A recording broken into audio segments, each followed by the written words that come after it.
Assalamualaikum warahmatullahi wabarakatuh. Selamat datang kembali di Den Bagus PMS Channel. Belakangan ini, kalau kalian buka media sosial, pasti sering banget nemu kata boti.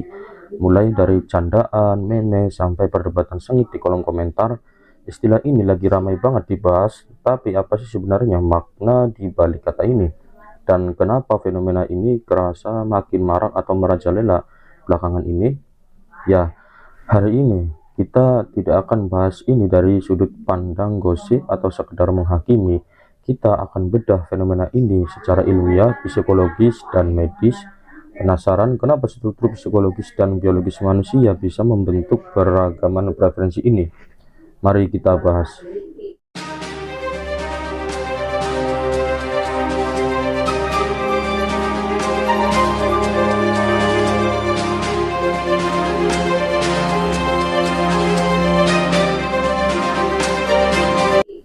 Pertama-tama, kita luruskan dulu bahasanya ya. Secara etimologi informal di Indonesia, boti seringkali merujuk pada peran bottom dalam hubungan sesama jenis, khususnya pria. Namun, dalam sosiologi, maraknya penggunaan istilah ini sebenarnya adalah bagian dari fenomena pop kultur dan keterbukaan informasi di era digital. Dulu, hal-hal seperti ini tabu dan tersembunyi. Sekarang, karena adanya algoritma media sosial, komunitas digital, dan anonimitas internet, istilah-istilah yang dulunya privat kini naik ke permukaan. Jadi pertanyaannya, apakah jumlahnya yang memang bertambah pesat atau sebenarnya platform digital yang membuat mereka kini seakan-akan lebih terlihat berkembang pesat gitu ya. Sekarang mari kita masuk ke ranah medis dan sains. Kenapa seseorang bisa memiliki preferensi seksual atau orientasi tertentu?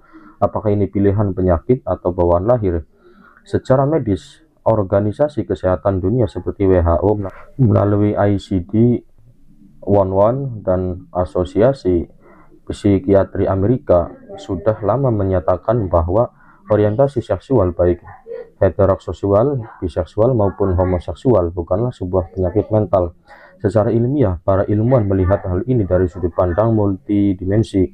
Yang pertama yaitu faktor neurobiologis dan hormon prenatal.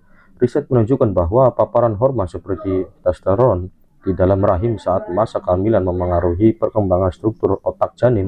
Salah satu area otak yang sering diteliti adalah hipotalamus, khususnya wilayah indah 3 yang mengaturkan perilaku seksual, dan yang kedua faktor genetika. Studi pada anak kembar identik menunjukkan adanya korelasi genetik meskipun tidak ada yang namanya gen gaya tunggal. Ini adalah kombinasi kompleks dari banyak gen atau poligenik. Yang ketiga, epigenetika, bagaimana lingkungan di dalam rahim mengaktifkan atau menonaktifkan gen tertentu.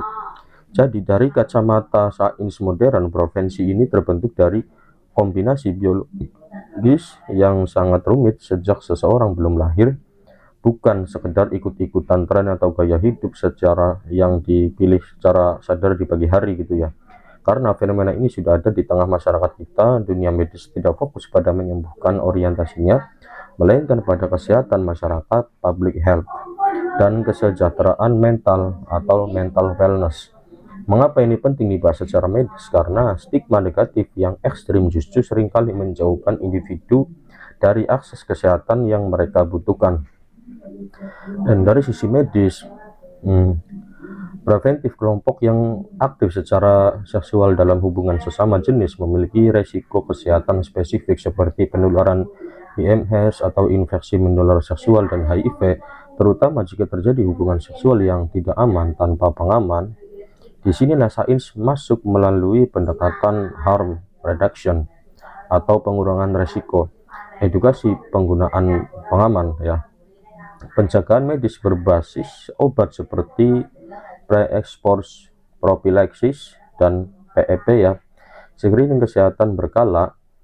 Ketika sains dan medis memandang fenomena ini, tujuannya adalah memastikan setiap manusia apapun latar belakangnya tetap secara sehat secara fisik dan terhindar dari epidemi penyakit menular.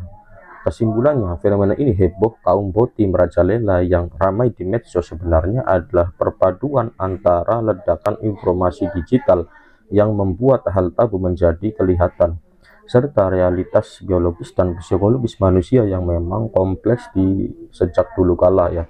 Dunia medis mengajarkan kita untuk melihat fenomena ini dengan kepala dingin, bukan dengan kemarahan atau stigma, melainkan dengan pendekatan kesehatan, edukasi yang benar, dan empati kemanusiaan. Karena pada akhirnya kesehatan sebuah bangsa diukur dari bagaimana kita mengedukasi masyarakatnya secara ilmiah, bukan secara emosional.